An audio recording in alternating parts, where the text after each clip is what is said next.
ਜਗਮੋਹਨ ਸਿੰਘ ਪੱਟੀ advocate YouTube channel ਅੱਜ ਤੁਹਾਡੇ ਵਾਸਤੇ ਇੱਕ ਹੋਰ ਗੱਲ, ਇੱਕ ਹੋਰ ਬਾਤ ਕਿ ਸਾਡੀਆਂ ਜਿਹੜੀਆਂ ਤਾਕਤਵਰ ਧੀਆਂ ਤੇ ਮਾਵਾਂ ਸੀ ਉਹ ਇਸ ਦੁਨੀਆ ਤੇ ਦੇਸ਼ ਵਿੱਚੋਂ ਖਤਮ ਹੋ ਗਈਆਂ, ਜਾਂ ਉਹ ਕਿੱਥੇ ਗਈਆਂ, ਜਾਂ ਉਹ ਕਿਉਂ ਨਹੀਂ ਲੱਭਦੀਆਂ ਪਈਆਂ ਸਾਨੂੰ, ਉਹ ਕਿਹੋ ਜਿਹੀਆਂ ਸੁਖਿਆਰੀਆਂ ਹੋ ਗਈਆਂ। ਇਹਦਾ ਸਾਰਾ ਜਿਹੜਾ ਭਾਂਡਾ ਹੈ ਉਹ ਭਜਦਾ ਪਿਆ ਕਿਹਦੇ ਸਿਰ ਤੇ? ਮਾਵਾਂ ਦੇ ਉੱਤੇ। ਮਾਵਾਂ ਨੂੰ ਕਿਹਾ ਜਾਂਦਾ ਹੈ ਤੂੰ ਇਹਨੂੰ ਕੀ ਸਿਖਾਇਆ ਅਤੇ ਤੂੰ ਇਹਨੂੰ ਕੀ ਕੀਤਾ। ਅਤੇ ਤੁਸੀਂ ਜੇ ਇਹ ਦੇਖੋ ਅਤੇ ਇਹ ਧੀਆਂ ਦੀ ਸਾਂਝ ਕਿੱਥੋਂ ਕਿੱਥੋਂ ਤੱਕ ਤੁਹਾਨੂੰ ਕਰ ਰਹੀ ਹੈ ਖਰਾਬ, ਕਿਵੇਂ ਰਿਸ਼ਤੇ ਵਿਗੜ ਰਹੇ ਨੇ, ਕਿਵੇਂ ਧੀਆਂ ਜਿਹੜੀਆਂ ਆਪਣੇ ਵਿਆਹ ਤੋਂ ਬਾਅਦ ਕਿਸ ਤਰ੍ਹਾਂ ਦੀ ਜ਼ਲਾਲਤ ਕਹਿ ਲਓ ਜਾਂ ਵਕਾਲਤ ਕਹਿ ਲਓ ਜਾਂ ਕੋਈ ਹੋਰ ਗੱਲ ਕਹਿ ਲਓ, ਕਿਸੇ ਤਰ੍ਹਾਂ ਦਾ ਕਿਸ ਹਿਸਾਬ ਨੂੰ ਲਗਾਉਂਦੇ ਹੋ ਤੁਸੀਂ ਇਸ ਦੇ ਵਿੱਚ, ਕਿਵੇਂ ਤੇ ਕਿਸ ਤਰ੍ਹਾਂ ਆਉਂਦੀਆਂ ਨੇ, ਇਹ ਤੁਹਾਡੇ ਨਾਲ ਕਰਨੇ ਆ ਗੱਲ। ਇਹਦੇ ਉੱਤੇ ਏਸੀ ਨੇ ਵਿਗਾੜ ਦਿੱਤੀਆਂ ਜਾਂ ਮਾਂ ਨੇ ਕੁਕਿੰਗ ਨਹੀਂ ਕਰਾਈ ਉਸ ਨੇ ਵਿਗਾੜ ਦਿੱਤੀਆਂ, ਜਾਂ ਹੱਡ ਭੰਨਵੀਂ ਜਿਹੜੀ ਹੈ ਮਿਹਨਤ ਨਹੀਂ ਕਰਾਈ ਉਸ ਨੇ ਵਿਗਾੜ ਦਿੱਤੀਆਂ। ਇਹ ਕੀ ਚੀਜ਼ ਹੈ? ਇਹ ਜਿਹੜੀ ਚੀਜ਼ ਹੈ ਸਾਰੀ ਇਹ ਦੇਖਣੀ ਪਏਗੀ। ਅਤੇ ਇਹਨਾਂ ਗੱਡੀਆਂ ਦੇ ਵਿੱਚ ਚੱਲਦੇ ਏਸੀ ਅਤੇ ਘਰਾਂ ਵਿੱਚ ਚੱਲਦੇ ਏਸੀ, ਅਤੇ ਜਦੋਂ ਖਾਣਾ ਬਣਾਉਣਾ ਉਦੋਂ ਵੀ ਕਿਚਨ ਦੇ ਵਿੱਚ ਪੱਖਾ ਚੱਲਣਾ ਚਾਹੀਦਾ ਹੈ ਜਾਂ ਏਸੀ ਚੱਲਣਾ ਚਾਹੀਦਾ। ਇਹ ਜਿਹੜੀ ਗੱਲ ਹੈ ਆਉਂਦੀ ਹੈ ਤੁਹਾਡੇ ਸਾਹਮਣੇ, ਇਸ ਦੇ ਉੱਤੇ ਕਰਦੇ ਹਾਂ ਗੱਲ। ਅੱਜ ਧੀਆਂ ਕਿਉਂ ਹੋਈਆਂ ਕਮਜ਼ੋਰ, ਇਸ ਕਮਜ਼ੋਰੀ ਦੇ ਕਾਰਨ ਲੱਭਦੇ ਹਾਂ, ਅਤੇ ਕਾਰਨ ਲੱਭਣ ਦੇ ਵਾਸਤੇ ਤੁਹਾਡੇ ਨਾਲ ਇੱਕ ਵਿਚਾਰ ਕਰਨੀ ਜ਼ਰੂਰੀ ਹੈ, ਅਤੇ ਉਹ ਅੱਜ ਵਿਚਾਰ ਕਰਦੇ ਹਾਂ ਭੈਣ ਜੀ ਦੇ ਨਾਲ। ਸਤਿ ਸ਼੍ਰੀ ਅਕਾਲ ਭੈਣ ਜੀ, ਅਤੇ ਕਰ ਦਿਓ ਤੁਸੀਂ ਆਪਣੀ ਗੱਲ ਦੇ ਨਾਲ ਸਾਰਿਆਂ ਨੂੰ ਕਮਾਲ। ਸਤਿ ਸ਼੍ਰੀ ਅਕਾਲ ਜੀ। ਮਾਹੌਲ ਆਪਾਂ ਕਹਿੰਦੇ ਆ ਕਿ ਜੀ ਗਰਮੀ ਵੱਧ ਗਈ। ਕਦੀ ਕਿਸੇ ਨੇ ਇਹ ਸੋਚਿਆ ਕਿ ਇਹ ਗਰਮੀ ਕਿਉਂ ਵੱਧ ਗਈ?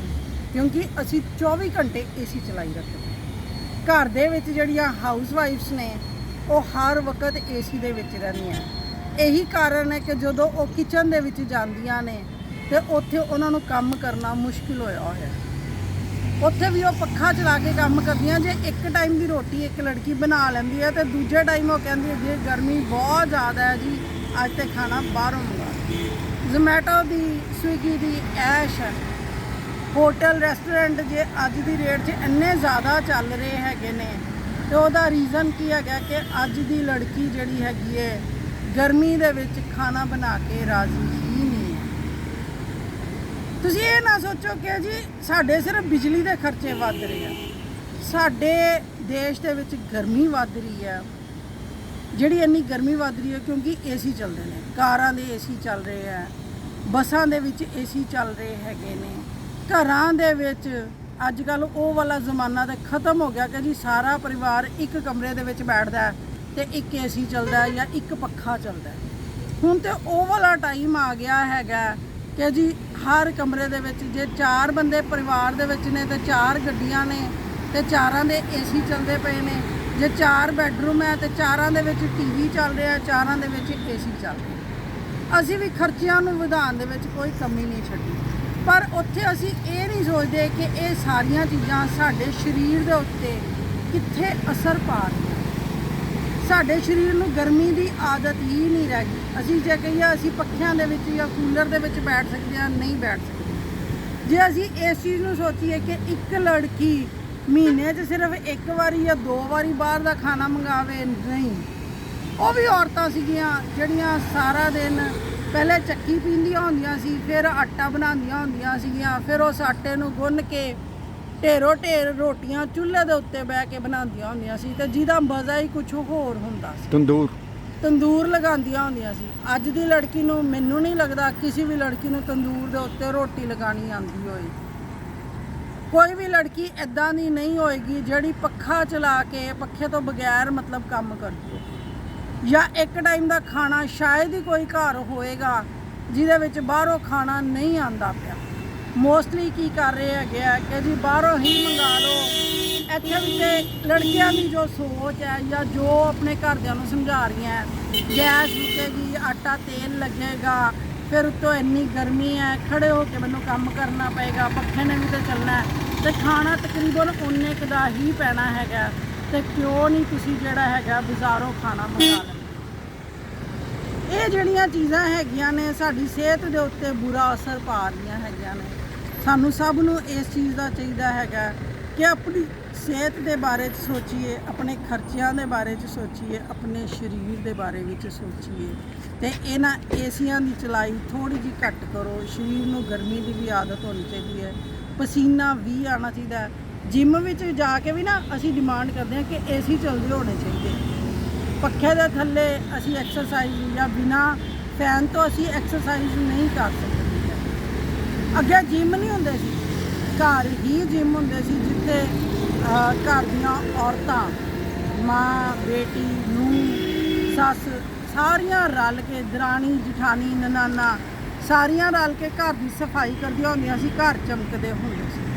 ਹੁਣ ਅਸੀਂ ਉਹਨਾਂ ਚੀਜ਼ਾਂ ਲਈ ਡਿਪੈਂਡੈਂਟ ਹੋ ਗਏ ਹਾਂ ਭਈਆ ਰਾਣੀਆਂ ਦੇ ਉੱਤੇ ਕਿ ਜੀ ਇਹ ਲੋਕ ਆਉਣ, ਮੇਡਸ ਆਉਣ ਤੇ ਸਾਡੇ ਘਰ ਦੀ ਸਫਾਈ ਕਰ ਦੇਣ, ਡਸਟਿੰਗ ਕਰ ਦੇਣ, ਕੱਪੜੇ ਤੱਕ ਇਹੀ ਸੁੱਕਣੇ ਪਾ ਦੇਣ, ਧੋ ਦੇਣ।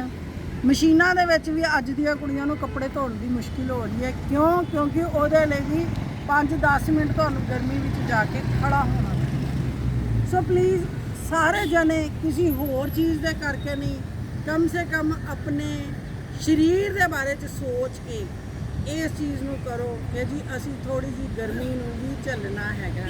ਸਾਡੇ ਵਾਤਾਵਰਨ ਨੂੰ ਅਗਰ ਤੁਸੀਂ ਸਹੀ ਰੱਖਣਾ ਹੈਗਾ ਤੇ ਉਹਦੇ ਲਈ ਵੀ ਸਾਡੇ ਲਈ ਜ਼ਰੂਰੀ ਹੈਗਾ ਕਿ ਅਸੀਂ ਥੋੜਾ ਜਿਹਾ ਏਸੀ ਘੱਟ ਚਲਾਈਏ। ਜੇ ਹਰ ਪਰਿਵਾਰ 1-1 ਘੰਟੇ ਲਈ ਵੀ ਮੈਨੂੰ ਲੱਗਦਾ ਏਸੀ ਬੰਦ ਰੱਖੇ ਨਾ ਤੇ ਬਹੁਤ ਸਾਰੀ ਬਿਜਲੀ ਵੀ ਬਚੇਗੀ, ਸਾਡੇ ਵਾਤਾਵਰਨ ਦੇ ਵਿੱਚ ਗਰਮੀ ਵੀ ਬਚੇਗੀ, ਸਾਡਾ ਪੈਸਾ ਵੀ ਬਚੇਗਾ ਤੇ ਸਾਡੇ ਸਰੀਰ ਨੂੰ ਵੀ ਫਾਇਦਾ ਹੋਏਗਾ, ਸਾਡਾ ਥੋੜਾ ਜਿਹਾ ਪਸੀਨਾ ਨਿਕਲੇਗਾ। ਜੀ ਅੱਜ ਲਈ ਇੰਨਾ ਹੀ। ਤੁਹਾਡੀ ਇਕਨੋਮੀ ਟੁੱਟ ਗਈ, ਤੁਹਾਡੀ ਇਕਨੋਮੀ ਦੇ ਨਾਲ ਗਰੀਬੀ ਆ ਗਈ ਤੇ ਤੁਸੀਂ ਘਰੋਂ ਬੇਘਰ ਹੋ ਗਏ ਤੇ ਇਹ ਕਿਹੋ ਜਿਹੀ ਤੁਹਾਡੇ ਉੱਤੇ ਇੱਕ ਐਸੀ ਮਾਰ ਵੱਜੀ, ਤੁਹਾਡੀ ਆਪਣੀ ਵਗਾਈ ਹੋਈ ਜਾਂ ਰੱਬ ਦੀ? ਫਿਰ ਤੁਸੀਂ ਕੋਸਦੇ ਹੋ ਉਸ ਰੱਬ ਨੂੰ, ਉਸ ਵਾਹਿਗੁਰੂ ਨੂੰ, ਇਹ ਕਿਉਂ?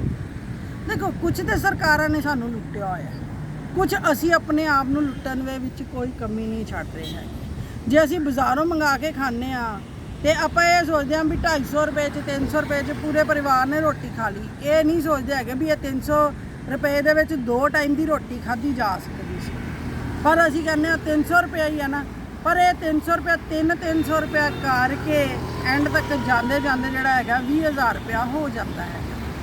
ਸੋ ਪਲੀਜ਼ ਸਾਰੇ ਜਣੇ ਆਪਣੀ ਸਿਹਤ ਦਾ ਧਿਆਨ ਦਿਓ, ਪਾਣੀ ਜ਼ਿਆਦਾ ਪੀਓ, ਗਰਮੀ ਵੈਸੇ ਹੀ ਬਹੁਤ ਜ਼ਿਆਦਾ ਹੈ, ਏਸੀ ਘੱਟ ਚਲਾਓ ਥੋੜ੍ਹੇ ਜਿਹੇ ਤਾਂ ਕਿ ਵਾਤਾਵਰਨ ਸਹੀ ਹੋ ਸਕੇ।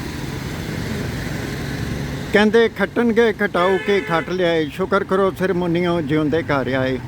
ਵਿਚਾਰਾ ਕਮਾਉਣ ਵਾਲਾ, ਭਾਵੇਂ ਧੀ ਹੈ, ਭਾਵੇਂ ਪੁੱਤਰ ਹੈ, ਜਾਂ ਕੋਈ ਹੈ, ਜਾਂ ਪਤੀ ਹੈ ਜਾਂ ਪਤਨੀ ਹੈ, ਕਿਸੇ ਵੀ ਰਿਸ਼ਤੇ 'ਚੋਂ ਹੈ, ਉਹਨਾਂ ਦੀਆਂ ਜਿਹੜੀਆਂ ਜਿਹਨੂੰ ਕਹਿੰਦੇ ਹੈ ਗੋਡੀਆਂ ਲੱਗ ਜਾਂਦੀਆਂ ਔਰ ਗਿੱਟੇ ਚੱਕੇ ਜਾਂਦੇ ਆ, ਤਲੀਆਂ ਚੱਕੀਆਂ ਜਾਂਦੀਆਂ, ਛਾਲਾਂ ਵੱਜ ਜਾਂਦੀਆਂ ਤੇ ਖਰਚੇ ਪੂਰੇ ਨਹੀਂ ਹੁੰਦੇ ਤੇ ਚਾਂਦੀ ਦੇ ਰੁਪਈਏ ਤੁਹਾਨੂੰ ਇੱਕ ਮੂੰਹ ਮੋੜ ਕੇ ਤੁਹਾਡੇ ਵੱਲੋਂ ਲੰਘ ਜਾਂਦੇ ਆ। ਫਿਰ ਤੁਸੀਂ ਪਹੁੰਚ ਜਾਂਦੇ ਹੋ ਪੰਡਤ ਦੇ ਕੋਲ, ਪੰਡਤ ਜੀ ਪੈਸਾ ਨਹੀਂ ਟਿਕਦਾ ਹੱਥ 'ਚ, ਕੀ ਕਰੀਏ? ਇਹਦੇ ਬਾਰੇ ਕੀ ਕਹੋਗੇ? ਵਾਕਈ ਪੰਡਤਾਂ ਦਾ ਬਿਜ਼ਨਸ ਚਲਾਉਣ 'ਚ ਵੀ ਸਾਡਾ ਸਭ ਦਾ ਹੱਥ ਹੈ।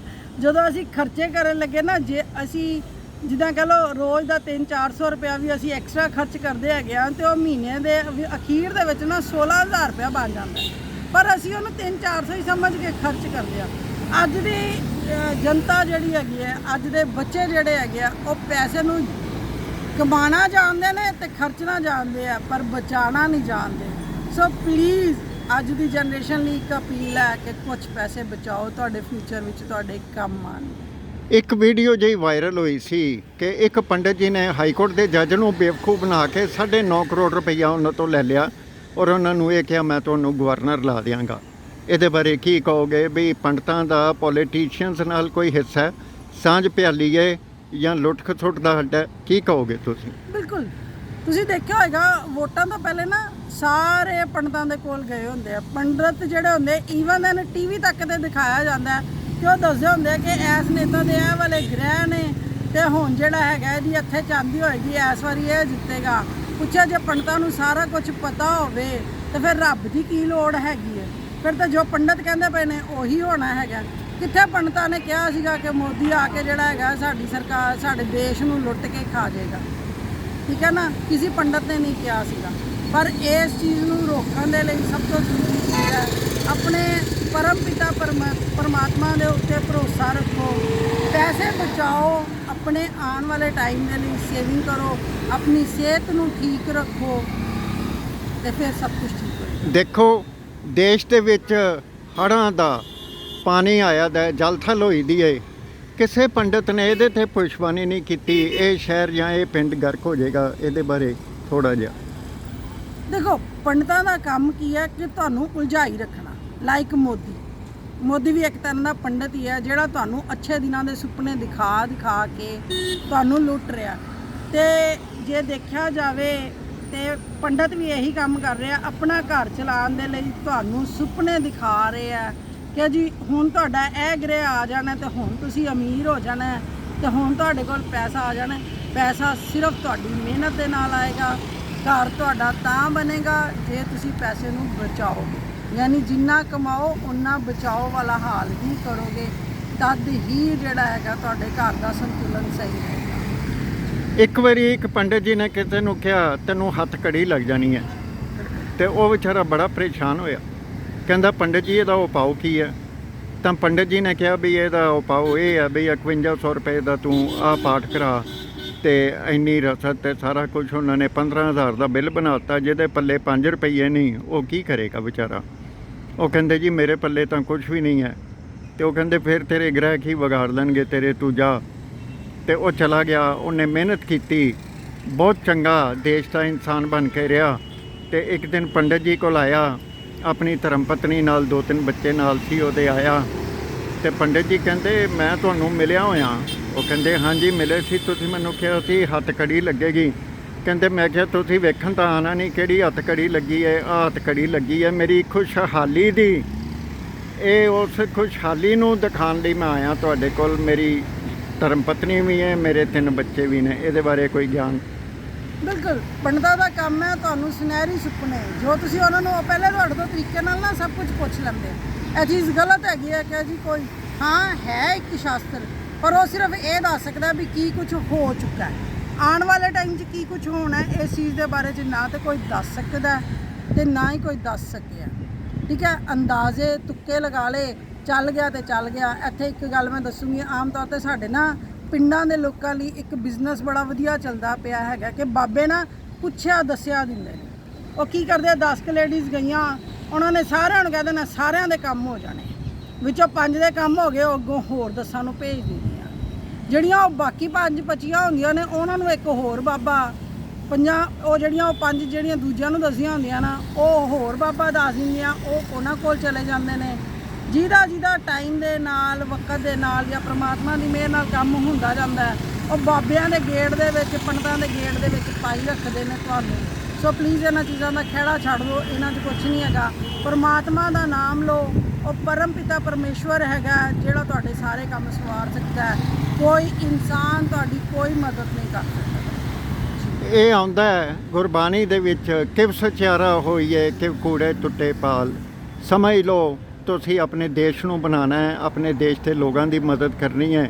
ਜੇ ਕੋਈ ਤੁਹਾਡੇ ਨਾਲ ਕਿਸੇ ਤਰ੍ਹਾਂ ਦੀ ਵੀ ਧਾਂਦਲੀ ਹੁੰਦੀ ਹੈ, ਭਾਵੇਂ ਕਿਸੇ ਵੀ ਜਗ੍ਹਾ ਤੋਂ, ਭਾਵੇਂ ਉਹ ਕੋਰਟ ਹੈ, ਭਾਵੇਂ ਕਿਸੇ ਜੱਜ ਨੇ ਕੀਤੀ ਹੈ, ਭਾਵੇਂ ਕਿਸੇ ਸਰਕਾਰੀ ਅਫਸਰ ਨੇ ਕੀਤੀ ਹੈ, ਭਾਵੇਂ ਕਿਸੇ ਰਾਜਨੀਤਿਕ ਨੇਤਾ ਨੇ ਕੀਤੀ ਹੈ, ਇੱਕ ਦੀਵਾਰ ਵਾਂਗੂ ਖੜੇ ਹੋ ਜਾਓ, ਚਾਈਨਾ ਵਾਲ ਵਾਂਗੂ ਖੜੇ ਹੋ ਜਾਓ ਤੇ ਇੰਨਾ ਕੰਮ ਕਰ ਲਓ। ਗੱਲਾਂ ਇੰਨੀਆਂ ਹੀ ਜ਼ਿਆਦਾ ਨਹੀਂ। ਐਡਵੋਕੇਟ ਜਗਮੋਹਨ ਸਿੰਘ ਪੱਟੀ YouTube ਚੈਨਲ ਤੁਹਾਡੇ ਵਾਸਤੇ ਅੱਜ ਇਹ ਗੱਲਾਂ ਅਨਮੁੱਲੀਆਂ ਤੇ ਅਨਮੋਲ ਕਰਕੇ ਲਿਆਇਆ। ਸਤਿ ਸ੍ਰੀ ਅਕਾਲ।